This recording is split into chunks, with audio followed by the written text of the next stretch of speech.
All right, so let's going also to see a little bit what the selection procedure will be about. So just for you to have a clear understanding of what will be valued. So the criteria that will be evaluated are the academic excellence, the professional excellence, your interest in the topic of sustainable territorial development that is expressed through the experiences you have done during your career, and formal and informal, as I was stated before.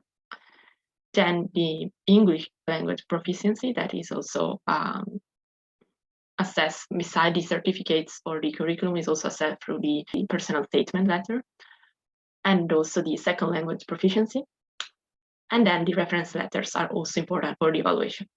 So be sure to really take your time before submitting your application to upload a quality document so that you will have more chance to be admitted in during the second phase of the selection procedure.